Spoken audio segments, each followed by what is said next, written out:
شروع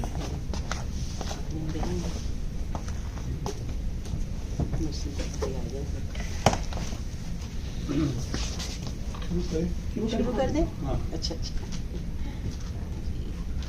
بیت اللہ کمپوزیشن نہیں ہوئی، ہو جائے گی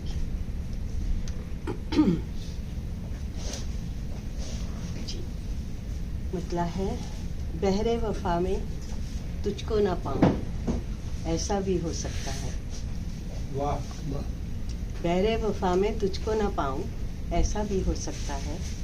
ساحل جہاں پہ ڈوب ہی جاؤں، ایسا بھی ہو سکتا ہے۔ ساحل جہاں پہ ڈوب ہی جاؤں، ایسا بھی ہو سکتا ہے۔ عشق کی بازی ہاروں میں بس جیت تیری منوانے کو، عشق کی بازی ہاروں میں بس جیت تیری منوانے کو، پھر میں چاہے جان سے جاؤں، ایسا بھی ہو سکتا ہے۔ پھر میں چاہے جان سے جاؤں، ایسا بھی ہو سکتا ہے۔ اول شب میں جگنو پکڑ کے راستہ تیرا دیکھوں میں، اول شب میں جگنو پکڑ کے راستہ تیرا دیکھوں میں، آخر شب میں دیا جلاؤں، ایسا بھی ہو سکتا ہے۔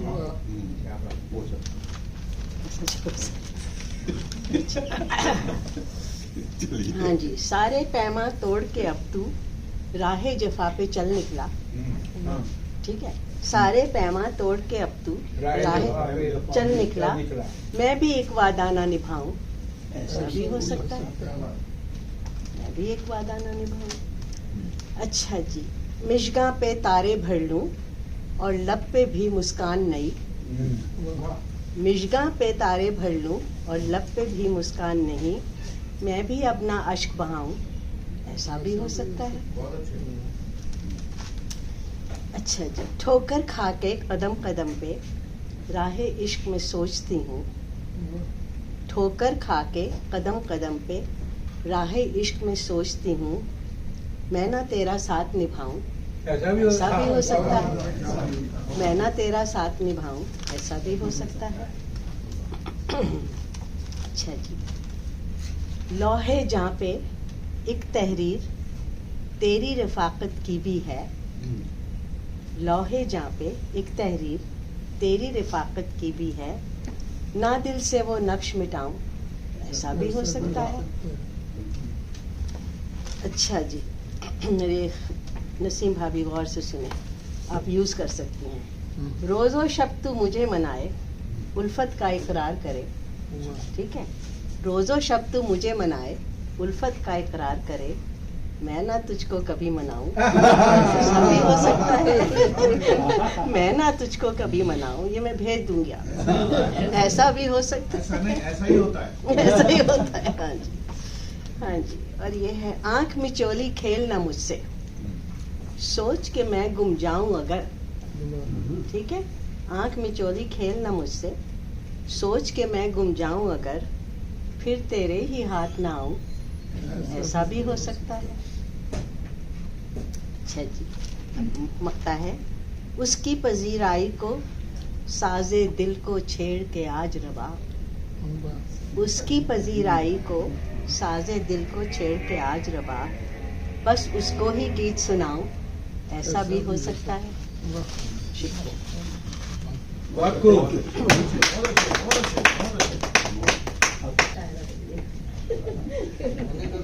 ہو سکتا ہے،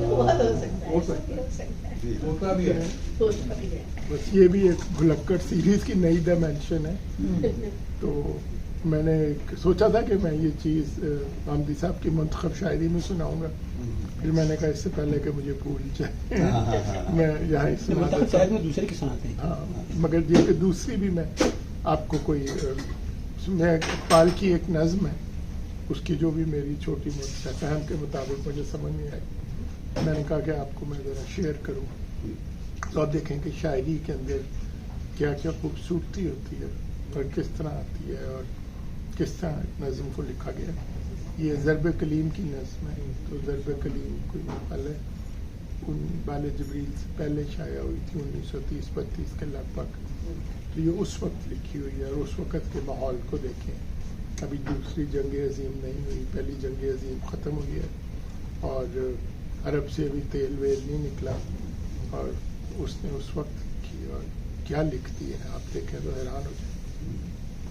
تو کہتا ہے کہ لا کر براہمنوں کو, نظم کو عنوان ہے ابلیس کا فرمان اپنے سیاسی فرزندوں کے نام, تو لا کر براہمنوں کو سیاست کے بیچ میں زناریوں کو دیر کوہن سے نکال دو. تو کہتا ہے کہ جو براہمن ہے,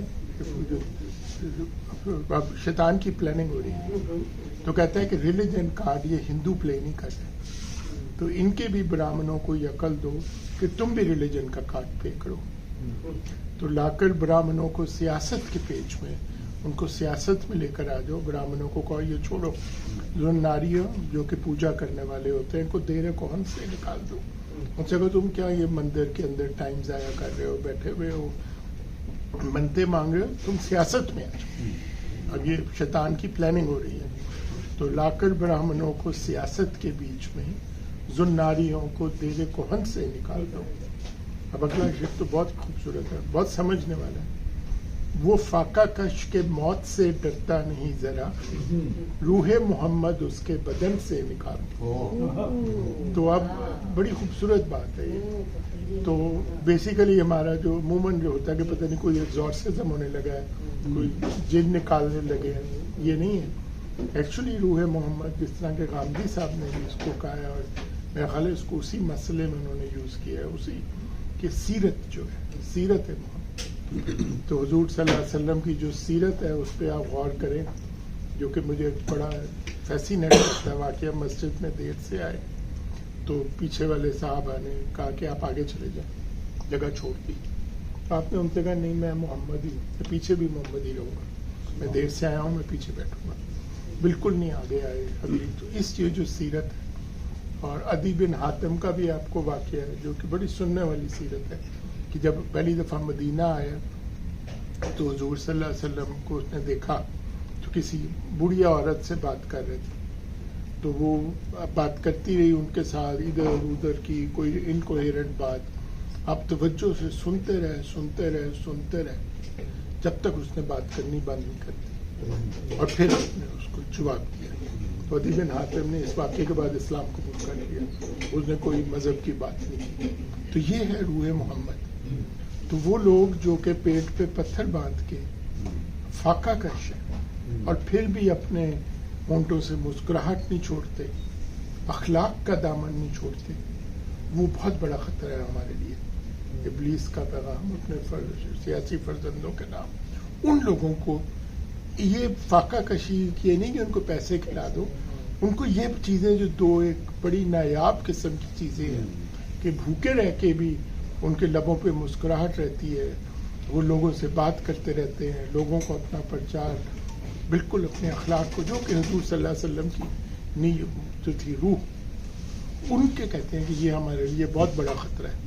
یہ لوگ جن کے پاس پیسے نہیں ہیں اور یہ پھر بھی ان اعلیٰ اقتدار کا دامن ہاتھ سے نہیں چھوڑ رہے, یہ خطرہ ہے ہمارے لیے. تو ان کو یہ کہو کہ یہ اعلیٰ اقتدار کا دامن ہاتھ سے چھوڑ دیں کسی طرح.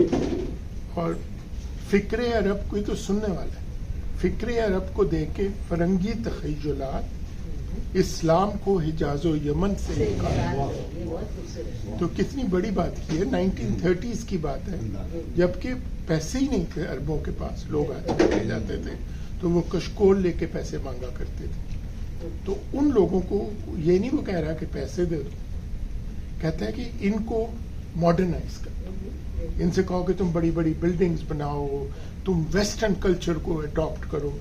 اور 1930s میں یہ کہا تھا اور یہ ہو گیا جب ان کو فرنگی تخیلات. تو اسلام کو حجاز و یمن سے نکالنے کا جو طریقہ ہے وہ یہ نہیں ہے کہ ان کو پیسے دو یا ان کو گمراہ کرو یا ان کو حدیثوں کی نئی انٹرپریٹیشن دکھاؤ. ان کو کہا کہ تم کن پرانے خیالوں میں پڑے ہوئے ہو, تم ماڈرن ہو جاؤ, ویسٹرنائز کر دو ان کو. اور وہی ہوا. اور ایکچولی اس میں جو آئی اوپننگ ہے, جو پہلا شعر میں بھول گیا مثال دینی, لا کر براہمنوں کو سیاست کے پیچ میں زناریوں کو دیر کوہن سے نکال دو. غور کریں تو نہرو براہمن تھا, تو کیا اس نے پریڈکشن دی ہے 1930s میں کہ ان مسلمانوں کا یا ہمارے پرچار کرنے کا طریقہ یہ ہے کہ ہندوؤں سے کہو کہ ریلیجن کا کارڈ کھیلے، مسلمانوں کو نہیں کہا کہ ریلیجن کا کارڈ کھیلے، ہندوؤں سے کہو کہ ریلیجن کا کارڈ کھیلے. اور اگلا شعر بھی بالکل آلموسٹ مجھے تو لگتا ہے بالکل کہتے ہیں اقبال کو وہی ہوتی ہے. افغانیوں کے غیرت دین کا ہے یہ علاج، ملا کو ان کے کوہ دمن سے نکال دو. اقبال نے جب بھی ملا کا استعمال کیا ہے تو اس کو نیگیٹو کونوٹیشن میں کیا ہے. ملا کی اذا اور مجاہد کی اذا اور جہالت کے ساتھ کیا ہے. دین ملا فی سبیل اللہ فساد. مگر انہوں نے اپنی پوری شاعری میں صرف ایک دفعہ ملا کو پازیٹو کونوٹیشن میں یوز کیا ہے، اور وہ یہ شعر ہے کہ افغانستان میں جو ملا ہیں، ملا عمر ہیں اور یہ سب جو لوگ ہیں، یہ ہمارے لیے بڑا خطرہ ہے. تو افغانیوں کی غیرت دین کا ہے یہ علاج، ملا کو ان کے کوہ دمن سے نکال دو. تو جو ملا ہیں افغانی ملا، ان سے مطلب خطرہ ہے ہمیں. اور وہ بھی ہم نے اپنی آنکھوں سے دیکھ لیا کہ 1930s میں لکھے ہوئے شعر کیسے صحیح ثابت ہوئے 60 سال بعد. اور یہ شعر تو شاعری کے ایک بہت ہائی لیول پہ ہے. میں بھی اور ہمبلی مسعود قاضی صاحب اس لیول کو ٹچ ہی نہیں کر سکتے. اہل حرم سے ان کی روایات چھین لو، آہو کو مرغزار ختن سے نکال دو. تو شاعری کی صنعت ہوتی ہے صنعت لف و نشر مرتب، جس میں پہلے شعر میں جس ترتیب سے چیزیں آتی ہیں دوسرے میں ان کو بیان کیا جاتا ہے. تو اہل حرم اور آہو بیسیکلی آپس میں انہوں نے جوڑ دیا. اہل حرم سے ان کی اور روایات جو ہیں ان کو مرغزار ختن پہ جوڑ دیا. تو بیسیکلی اہل حرم سے ان کی روایات چھین لو، اور آہو جو کہ یہ ہرن کی طرح بھاگے بھاگے پھر رہے ہیں، ان کو مرغزار ختن سے نکال دو. تو ختن کا تو مجھے بھی تھا، مگر میں نے جب یہ شعر پڑھا تو میں ویکیپیڈیا پہ گیا اور میں نے کہا ختن کا مطلب کیا ہوتا ہے. ہاں، ختن کے ایکچولی چاروں مطلب ہوتے ہیں. میں نے بھی اپنی شاعری میں ایک دفعہ ختن استعمال کیا ہوا ہے تو بڑی مشکل سے ایک مطلب بھی صحیح نہیں بیٹھا. مزے کی بات یہ ہے کہ مرغزار ختن میں وہ چاروں مطلب بیٹھتے ہیں. آپ مرغزار ختن اگر وہ تاتاری علاقہ ہے کہہ دیں وہ ہے تو تب بھی صحیح بیٹھتا ہے کہ یہ تاتاری میں جو آہو مسلمان بانگے بانگے پھر رہے ہیں وسط ادھر، یہ ان کو نکالو یہاں سے، ان سے اہل حرم سے ان کی روایات چھین لو. اور ختن کے چاروں مطلب اگر آپ ویکیپیڈیا پہ دیکھیں وہ اس شعر میں پورے آ جاتے ہیں. ختن ایک قالین کی بھی قسم ہوتی ہے افغانستان کے اندر، ویکیپیڈیا میں وہ بھی باغ بناتے ہیں اس قالین کے اندر، اس کو بھی مرغزار ختن کہہ سکتے ہیں. ختن ایک تاتاری علاقہ جہاں تاتاری تھے اس کو بھی ختن کہا گیا ہے، اس کو خوشبو بھی کہا گیا ہے. تو انہوں نے اتنی شاعری کی قادر الکلامی کی انتہا ہے کہ انہوں نے ان کے چاروں مطلب اس میں پورے آتے ہیں اور اس میں شعروں کا نیا رنگ نکل جاتا ہے. تو میں وہ کہتا کہ طرح داری کی ایک انتہا پہ ہے کہ آپ ختن کا جو بھی مطلب لیں اس شعر کا مطلب معنی نکل جاتا ہے. اور یہ آخری شعر بھی بہت سننے والا ہے. میں نے بہت دفعہ پڑھا، مجھے کہا اقبال نے اتنی چھوٹی سی بات کیسے کہہ دی. پھر مجھے یہ سمجھ میں آیا تو پھر میری آنکھیں کھل گئی کہ اس نے کیا لکھ دیا کہ اقبال کے نفس سے ہے لالے کی آگ تیز، ایسے غزل سرا کو چمن سے نکال دو. اچھا، اتنی بڑی بات کی ہے کہ کہتے ہیں کہ غزل سرا، سخن سرا وغیرہ کی بات نہیں، غزل سرا ہے کہ یہ جو اقبال ہے یہ بنا ہوا ہے بیوقوف سا کہ میں غزل سرا ہوں، میں شاعر ہوں. سب کو الو بنایا ہوا ہے اس نے. ابلیس کہہ رہا ہے اپنے چیلوں سے کہ اس نے سب کو الو بنایا ہوا ہے، حالانکہ اصل میں اس نے اس کے نفس سے ہے لالے کی آگ تیز، اس نے مصیبت ڈالی ہوئی ہے مسلمانوں کو اور پریٹینڈ کر رہا ہے کہ میں غزل سرا ہوں. تو اس نے ایکچولی تنزیہ طور پہ یہ لفظ یوز کیا ہے کہ ایسے غزل سرا کو چمن سے نکال دو. اس کو یہ شاعری والا جو اس نے ڈکوسلا بنا ہوا ہے اور اندر سے اس نے آگ لگائی ہوئی ہے لوگوں میں، اقبال کے نفس سے ہے لالے کی آگ تیز، ایسے غزل سرا کو. تو غزل سرا جو ہے یہ شاعری کا خوبصورت کہ اس نے کیسے اپنے آپ کو، ابلیس نے کہا کہ یہ اپنے آپ کو انڈر پلے کر رہا ہے، اندر سے اس نے بہت تنگ کیا ہوا ہے. اور اس نے آگ لگائی ہوئی ہے اپنے نفس سے پورے ملک کے اندر آگ، لالے کی آگ تیز. تو ایسے غزل سرا کو چمن سے نکال دو، اس کو فارغ کرو، یہ ہمارے لیے بڑا خطرہ ہے. تو میں نے وہی کہا کہ مجھے یہ نظم سمجھ میں آ گئی، اس سے پہلے کہ مجھے بھول جائے. اچھا ہوتا ہے تو اس وقت ہی میں نے کہا کہ میں آپ کو بتاؤں کہ اس میں شاعری کی اتنی خوبصورتی ہے، بڑی اچھی سے اس لیول کی خوبصورتی ہے شاعری کی کہ ہم آپ جیسے شاعر تو پہنچ ہی نہیں سکتے اس لیول پہ. میں نے اپنی ایک نظم میں مرغ ختن باندھا ہوا ہے، مجھے تو لگتا ہے میں وہ شعر ہی ڈسکارڈ کر دوں. مجھے اس کا چاروں میں سے ایک معنی بھی صحیح طرح نہیں باندھا گیا. اس نے چاروں معنی اس کے بعد. اب اگر چمک کر دی میں نے بالکل، میں حیران ہوں کہ اس لیول کی پوئٹری تو الہامی شاعری ہے کہ آپ نے اس لیول کی پوئٹری کے الفاظ استعمال کیے ہیں کہ انسانی ذہن میں تو آ بھی نہیں سکتا کہ ایک لفظ کے چاروں مطلب ہیں اور چاروں صحیح بیٹھ رہے ہیں. ڈاکٹر صاحب ہی واز فلاسفر نا، بالکل. فلاسفر تو ڈفرنٹ شاعری ہوتی وہی نا ایک اور چیز. اور یہ آخری شعر جو ہے وہ کتنی بات کی ہے کہ ایسے غزل سرا کو چمن سے نکال دو. یہ سارا فراڈ کر رہا ہے، غزل سرا بن کے کر رہا ہے، اندر سے اس نے آگے لگائی ہوئی. یہ کثرت نفسی اپنے آپ کو ظاہر کرتے ہیں نہیں، اور شاعری کا الفاظ کا استعمال دیکھیں، طرح داری کی ایک آسان سا لفظ استعمال ہوا ہے جو کہ عام بندے کو بالکل عام سا لگتا ہے. پھر اگر آپ، میں نے کیونکہ میں نے سوچا اتنی گہری نظم ہے، اس میں اتنا عامیانہ خیال کیسے آ گیا کہ اس شاعر کو یہاں سے نکالوں. پھر میں نے دیکھا کہ اس میں تو جو بیوٹی آف تھنکنگ ہے وہ یہ ہے کہ ابلیس کہہ رہا ہے کہ یہ غزل سرا اپنے آپ کو کہہ رہا ہے اور اندر سے اس نے آگ لگائی ہوئی ہے سب کو. اقبال کے نفس سے لالے کی آگ تیز، ایسے غزل سرا کو چمن سے نکال دو، اس کو نکالو اس مصیبت سے، ہندوستان کے چمن سے. اس نے، اور وہ ملا کا جو استعمال ہے، میں نے کبھی اقبال کو ملا پازیٹیو سینس میں یوز نہیں کیا، مگر امیزنگلی کہ اس نے افغانستان کے ملا کو پازیٹیو سینس میں یوز کیا، اور وہ تاریخ نے بعد میں پروف کرتی ہے کہ اس افغانستان کے ملا جو تھے وہ خطرناک تھے. آپ کی اجازت. مجھے لگتا ہے اقبال صاحب چلیں ہم پروگرام انشاءاللہ دوبارہ شروع کر رہے ہیں، ریزیوم کر رہے ہیں. آج میں آپ کو مجید لاہوری کا کچھ آپ کو کلام سناؤں گا. مجید لاہوری جو ہے بہت ہی ایسے ایک شاعر ہیں جن کا زیادہ ذکر نہیں ہوتا ہے، حالانکہ یہ مزاح کے بہت اچھے شاعر تھے، بہت ہی اعلیٰ شاعر تھے. اللہ نے ان کو عمر کم دی تھی اور نام کا لاہوری تھا، لیکن نام لاہوری آتے کہ ہم گجرات کے تھے اور کراچی میں انتقال ہوا ان کا. مجید لاہوری کی ایک یہ جو نمکدان کا ایک رسالہ نکلتا تھا، اسی کی انہوں نے کتاب مرتب کی ہے. انہوں نے رمضان اور عید پہ ان کا کلام بہت ہے. اچھا. فور سم ریزن ان کے بے تحاشا کلام ہے، لیکن میں وہ پڑھنا چاہتا ہوں جو میں نے برسوں پہلے پڑھی تھی، مجھے بہت اچھی لگی تھی، تو میں نے کہا کہ یہ ایک نظم پڑھ لیتا ہوں عید کا دن مجید لاہوری کا. زہے قسمت ہلال عید کی صورت نظر آئی، جو تھے رمضان کے بیمار ان سب نے شفا پائی. پہاڑوں سے وہ اترے قافلے. اچھا، یہ پہاڑوں پہلے ہوتا یہ تھا کہ پاکستان پہ ٹھنڈے مقامات پہ لوگ چلے جاتے ہیں رمضان میں، تو اس کے بارے میں لکھا ہے پہاڑوں سے وہ اترے قافلے روزہ گزاروں کے، گیا گرمی کا موسم اور دن آئے بہاروں کے. اٹھا ہوٹل کا پردہ سامنے پردہ نشیں آئے، جو چھپ کے کر رہے تھے احترام حکم دی آئے. ہوئی انگور کی بیٹی سے مستی خان کی شادی، ہوئی انگور کی بیٹی سے مستی خان کی شادی. کھلے در میں قدوں کے مل گئے رندوں کو آزادی. مبارک ہو کہ آزادی سے پھر پینے کا دور آیا، مبارک ہو کہ پھر جینے کا دور آیا.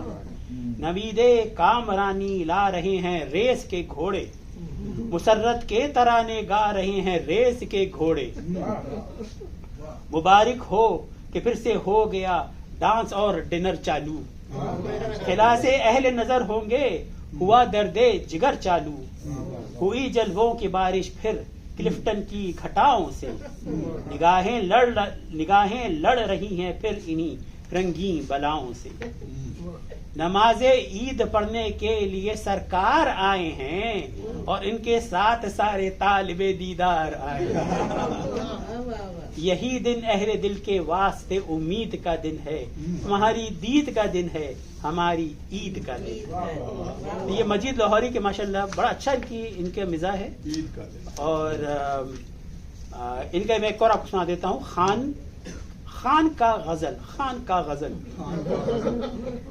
ریڈیو پہ جائے گا خوچا یہ گانا گائے گا، اسے پٹھانی لہجے میں مزہ آئے گا نا گانے کا۔ ریڈیو پہ جائے گا خوچا یہ گانا گائے گا، چل چل چمیلی باغ میں کشمش کھلائے گا۔ محفل میں میرا یار اچھے آیا نہ آئے گا، آواز میرا یار کا محفل میں جائے گا۔ ہم جانتے ہیں عشق میں یہ دن بھی آئے گا، غم ہم کو کائے گا خوچا ہم غم کو کائے گا۔ ہم جانتے تھے عشق میں یہ دن بھی آئے گا، غم ہم کو کائے گا خوچا ہم غم کو کائے گا۔ آپ کے لہجے کو دادے فرقت میں اپنا آنکھ سے آنسو گرائے گا، فرقت میں اپنا آنکھ سے آنسو گرائے گا، دل میں آگ لگتا ہے اس کو بجھائے گا۔ فٹ پاتھ پر ہو کس لیے جھگی بنائے گا، ہم اپنا دل کا بنگلہ میں تم کو بٹھائے گا۔ وہ فٹ پاتھ پر ہو کس لیے جھگی بنائے گا، ہم اپنا دل کا بنگلہ میں تم کو بٹھائے گا۔ دل بھر ہمارا ہم کو ملنے کو آئے گا، پیسہ بھی اس کو دے کا چلمبی پلائے گا۔ ہم کو مجید بولے گا خان ایک غزل سناؤ، ہم کو مجید بولے گا خان ایک غزل سناؤ، ہم اچھا والا اور غزل بھی سنائے گا۔